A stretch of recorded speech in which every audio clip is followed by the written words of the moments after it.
Salut à tous, c'est Scientific Kids. Aujourd'hui on va faire une vidéo comment domotiser n'importe quels objets. On veut utiliser un ESP8266 pour commander un relais à distance avec le serveur Domotix qu'on avait fait dans la vidéo juste ici. Allez, c'est parti. D'abord, on va vous présenter l'ESP8266. Alors, qu'est-ce que c'est? Donc je suppose que vous vous souvenez des vidéos Arduino. Eh bien, le souci avec l'Arduino, c'est que c'est super pour domotiser, sauf que ce n'est pas relié au réseau. Les appareils domotiques ne peuvent pas interagir entre eux. Et donc cette petite chose, cette ESP, va nous permettre tout simplement de les connecter en Wi-Fi avec une petite carte Wi-Fi à l'intérieur, tout simplement.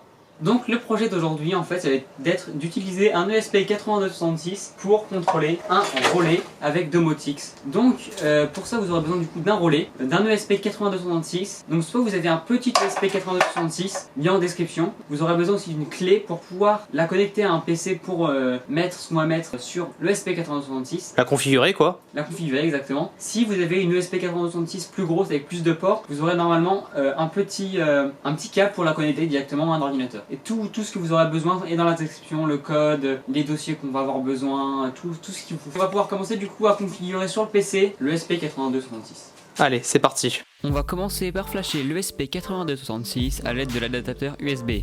Pour ça on va devoir mettre l'ESP en mode boot. Il va donc falloir relier la broche GPIO 0 à la broche GND en même temps que rentrer la clé dans le PC. C'est vraiment... Attends, quand même, juste, excuse-moi de t'interrompre, c'est quand même très rudimentaire. Allez, maintenant on va flasher l'ESP à l'aide du dossier que vous pouvez télécharger dans la description. On va ouvrir le fichier flash, puis on va ouvrir le gestionnaire des périphériques pour voir où nous avons branché l'ESP. Donc dans le gestionnaire des périphériques, on va aller dans Portcom et là vous voyez, nous on l'a branché sur le Portcom 4. Donc on va marquer juste 4 dans le terminal. Et après, on va demander la taille, donc c'est soit 1024, soit 4096 pour l'ESP. Vous essayez les deux si ça marche pas. Et la version, c'est 120, donc on rentre 120. Alors, nous là, ça ne marche pas parce que l'ESP n'est pas branché. Si ça marche pas, changez-le de port, rebooter avec la fonction, avec le court-circuit entre le GND et la GPIO 0 sur plusieurs ports. Vous essayez et vous savez si ça marche quand vous voyez les petites étoiles. Ça fait 4 lignes, je crois. Quand les petites étoiles s'affichent pour booter. Tant qu'on est dans le garage, on va tout souder. On va commencer les soudures. Comment le connecter, etc. Alors, pour alimenter notre circuit, on va devoir utiliser un port USB parce que l'USB se branche en 3 volts. Donc, on va avoir besoin de 3 plus et 2 moins. Donc, 3 plus qui vont être répartis en 2 plus pour l'ESP. On va vous expliquer pourquoi tout à l'heure, c'est assez biscornu. Et 1 plus évidemment pour le relais. Et on va avoir besoin de 2 moins, la logique n'existe plus. 1 moins pour l'ESP et 1 moins pour le relais. Donc, on va dénuder, souder, isoler. C'est parti.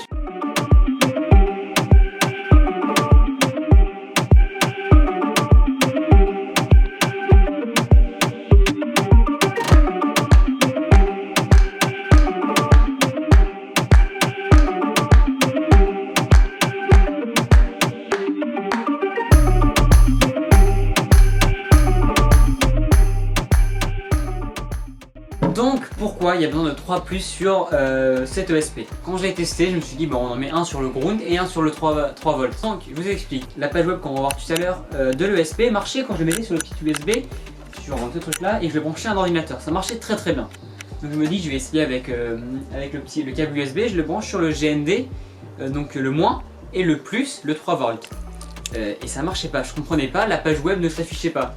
Je ne comprenais pas du coup, j'ai cherché sur internet et j'ai trouvé en fait que il faut mettre un plus sur le 3.3 volts et un autre sur le EN qui veut dire Enable. Donc il faut mettre 2 plus pour pouvoir qu'il s'active. Enable, voilà, c'est son abréviation, c'est EN. Et il faut brancher un plus là-dessus. Mais quand on vous a dit que la logique n'existait plus... Voilà, et par contre il y a besoin qu'il y en ait. Voilà. Bon allez, maintenant on isole les câbles à la malle chaude.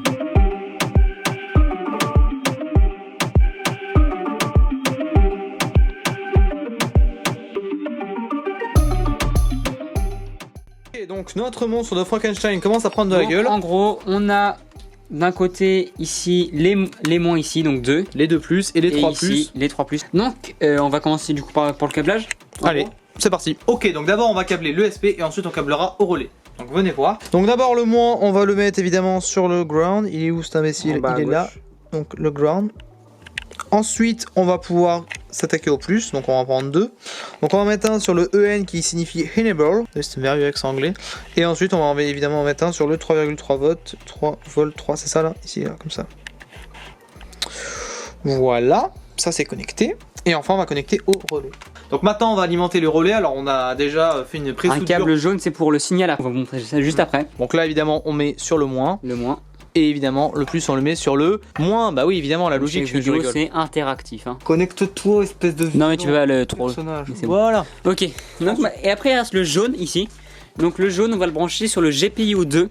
GPIO 2. C'est un truc IO, ça finit par IO. D'accord. IO 2, donc je le vois ici. Et là le câblage est terminé donc c'est pas compliqué. Ah oui. Non à peine, franchement à peine. Franchement, c'est à peine compliqué. C'est pas trop compliqué. Bon, après, ah oui, et on vous avait expliqué dans la vidéo sur l'Arduino comment faire ce relais. On a pris le même en fait, on l'a pas modifié. On s'est pas emmerdé plus que ça, on va dire. C'est pas compliqué. Et si vous voulez savoir comment faire, regardez la vidéo à l'appareil. Et mettez un pouce bleu, abonnez-vous. Bon allez, on a trouvé une petite boîte adéquate, donc ça ressemble à ça. Il me semble que c'est une boîte de cigares cubains, donc ça se trouve, on est en train de détruire un monument historique. Mais bon, hein, comme on n'y connaît rien, on s'en fout. Allez, c'est parti.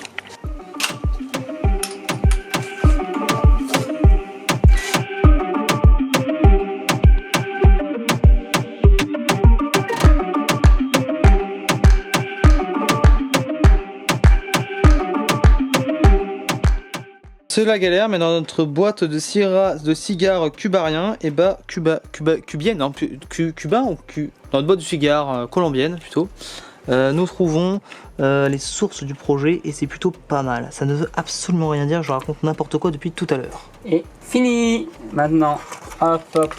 Voilà. Truc comme ça. Et l'idéal, ce serait de mettre une petite et voilà.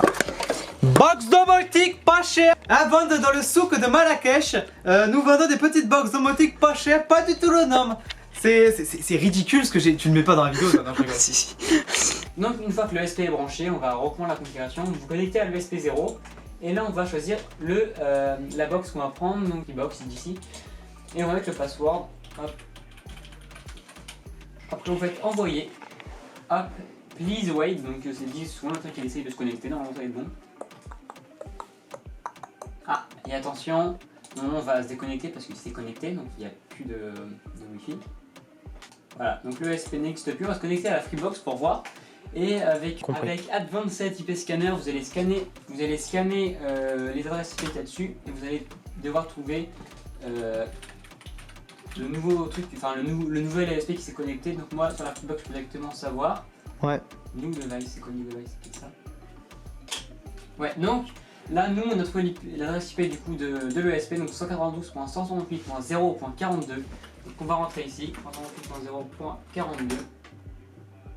Hop, et là on arrive là-dessus. Donc dites-vous que ça, là, la page web ici, qui est assez rapide en plus, est hébergée sur le petit ESP de 1 cm par 10 mm. C'est incroyable. Et là, regardez. Donc on va marquer HTTP en gros, le point l'IP du truc. Donc pour nous c'est de l'ESP. Donc 192.168.0.42. Contrôle CMD GPIO. Donc on l'a branché sur le GPIO 2 et on va lui envoyer le signal 1. Et attention. Yes! Oh. Écoute. Yes! Pour ceux qui n'ont pas compris pourquoi je hurlais, c'est désolé d'ailleurs pour les porteurs de casque, c'est parce qu'en fait le relais s'est activé. Tu peux nous refaire un petit, ouais. un petit refait? Voilà. Et je le refasse? Ouais. Voilà, donc juste voilà, ce petit alors, bruit. Là c'est juste on a envoyé une URL, sauf que maintenant avec Domotix on va pouvoir créer un interrupteur. Un interrupteur qui va permettre en fait, dès qu'on clique dessus ça envoie cette URL parce qu'on va pas rentrer à chaque fois HTTP 192 à chaque fois qu'on veut éteindre la lampe, sinon ça serait vraiment nul. Donc maintenant on va ajouter du coup l'ESP à Domotix. Une fois dans Domotix on va aller dans configuration, matériel. Ici on va y marquer ESP8266, vous pouvez l'appeler comme vous voulez. Donc là on va créer type, on va mettre demi ici. Délai on ne met rien, vous désactivez, on fait ajouter, voilà. Après ici vous allez voir votre nom ici, vous allez créer un capteur virtuel.